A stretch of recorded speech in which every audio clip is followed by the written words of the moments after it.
itu terdapat tekanan maksimal yang bisa diakomodir oleh alat ini sebesar 10,5 bar atau 150 PSI. Untuk maksimal temperaturnya 50 derajat Celcius, untuk minimal temperaturnya 1 derajat Celcius, dan tekanan vakum maksimalnya adalah 140 mm Hg. Lalu di makrofilter ini kita terlebih dahulu bisa melakukan proses backwash dan pembilasan. Backwash itu selama 5 menit dan pembilasan selama 3 menit. Untuk proses backwash sendiri, arah valve yang ada di atas masing-masing filter itu diarahkan ke arah kiri. Sedangkan jika untuk proses pembilasan diarahkan ke tengah, dan untuk proses selanjutnya itu diarahkan ke arah kanan. Untuk masing-masing tabung ini bisa menyaring ukuran partikel yang besar, yang selanjutnya nanti akan dibawa ke mikrofilter untuk menyaring partikel yang lebih kecil. Nah, jadi di sini agar kita bisa melihat hasil air yang terdapat di filtrasi tadi, kita bisa melihat di parameter di sini. Nah, untuk yang warna merah itu kita bisa nanti melihatnya berapa suhunya. Nah, kalau yang kuning nanti di sini kita bisa lihat berapa konduktivitasnya, dan untuk yang warna hijau nanti akan kita bisa lihat nilai dari TDS-nya.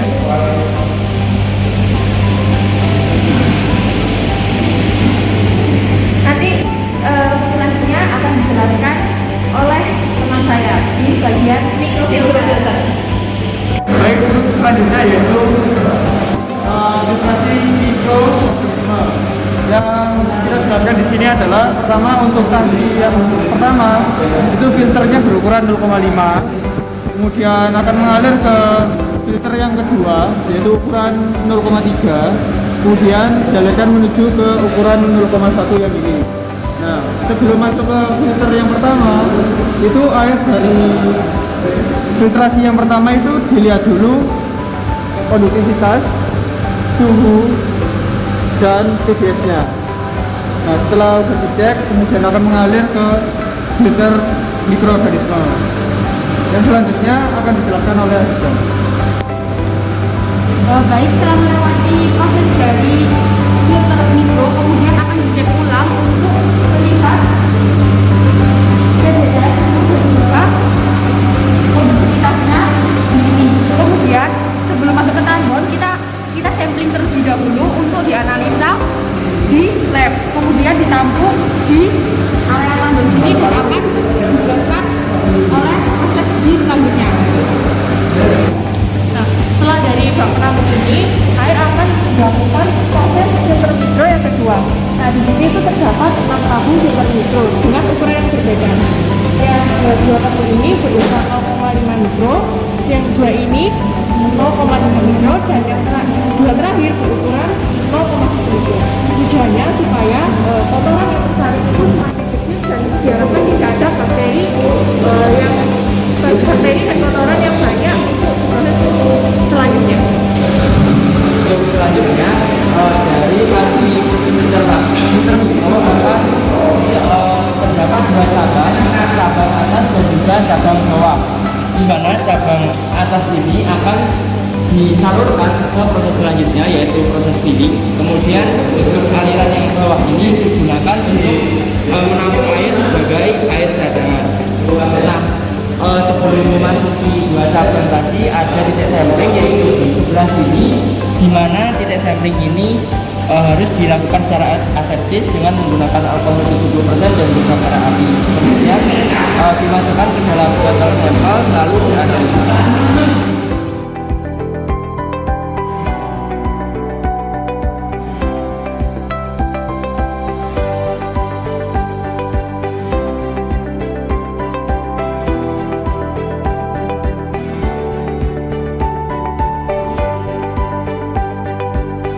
Di sini saya akan menjelaskan tentang packaging dari Toyogo. Yang pertama di sini saya akan menjelaskan tentang packaging dari botol kemasan. Tentunya seperti ini. Nah, ini untuk yang botolan. Nah, untuk yang botolan ini untuk packagingnya berada di mesin yang Helios dan Unicon. Nah, untuk packaging sendiri dari botol itu terdiri dari pelabelan dan pengemasan stiker. Jadi pada di mesin Helios itu pelabelan saja tentang expirednya dan kapan tanggal air minum ini dibuat seperti itu. Dan selanjutnya nanti akan diberikan stiker atau label kemasan pada botol ini. Untuk yang selanjutnya itu ada packaging cup atau seperti cup kecil ini, itu pada mesin yang ini bisa dilihat bahwa terdapat stiker Tuyoku.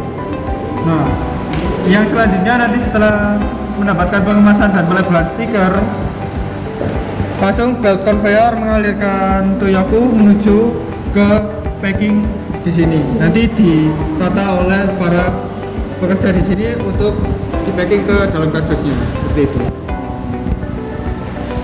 Setelah proses packaging yang dijelaskan oleh teman saya, kemudian didapatkan botol seperti ini dengan ukuran 330 ml dan juga sudah dilabeli. Nah, sebelum masuk ke dalam kardus, kita harus pastikan terlebih dahulu labelnya itu tidak copot sehingga tetap berada di botol, dan juga tutup botol itu harus benar-benar klik dengan kita melihatnya dari kebocoran, apakah dari kebocoran dalam jika botol dibalikan seperti ini. Nah, kemudian setelah kita cek ini sudah tidak ada kesalahan lagi, kita masukkan ke dalam kardus Tuyoku yang berisi 24 botol. Kemudian setelah diisi semua kardus ini dengan 24 botol, kita bisa selotip dan Tuyoku siap untuk dipasarkan. Dengan terdapat kode produksi kapan kita telah memproduksi Tuyoku tersebut. Baik, setelah kita cek di turbidimeter tadi, kita juga cek di alat TDS ini atau turbidimetri dissolved solid. Jadi kita bisa melihat ada berapa banyak kepadatan yang terkandung di dalam air. Jika semakin banyak maka semakin buruk kualitasnya, dan semakin sedikit maka semakin bagus. Dan setelah itu kita juga mengecek ada berapa kandungan pH yang ada di dalam air. Dan kalau bisa jangan sampai terlalu asam dan jangan sampai terlalu basah. Jadi untuk parameternya yaitu sesuai parameter pH air seperti itu. Untuk ujian ARB atau angka total. Nah, sebelum kita melakukan ujian ARB, alat-alat yang nantinya digunakan harus disterilisasi dulu dengan menggunakan alat autoclave. Nah, autoclave ini fungsinya adalah untuk mensterilkan seperti cairan Petri yang akan nanti kita gunakan di proses pengujian ART. Nah, untuk suhunya sendiri itu digunakan pada suhu 121 derajat selama 30 menit. Nah, setelah dilakukan sterilisasi, maka kita berpindah ke ruangan uji cemaran mikroba di sebelah sini.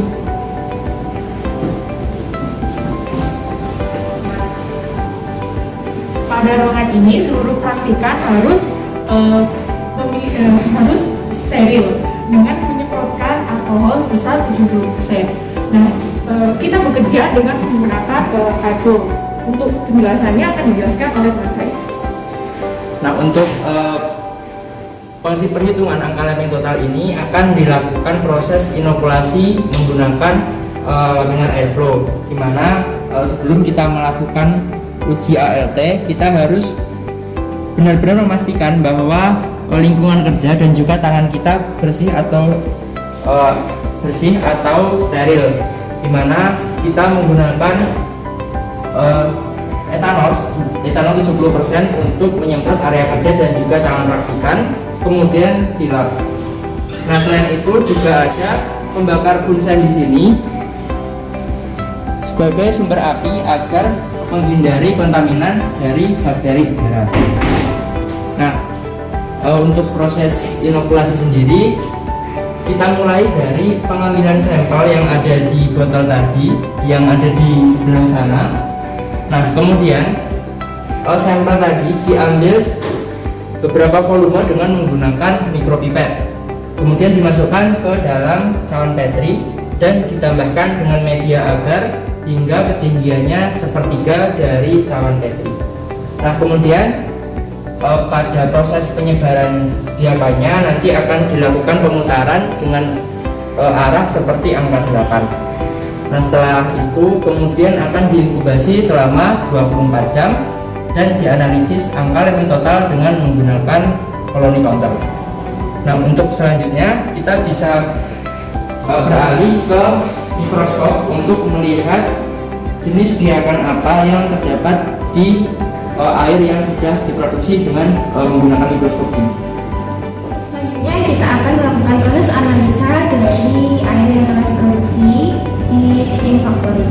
Nah, untuk yang pertama kita akan mengukur atau menganalisa berapa nilai dari diameter tutup botolnya dengan menggunakan jangka sorot. Nah, dari sini kita bisa tahu berapa nilai dari diameter tutup botol yang telah diproduksi. Baik, kita mengukur diameter tutup botol dari air yang telah diproduksi. Selanjutnya kita akan melakukan analisa kekeruan air dengan menggunakan turbidimeter.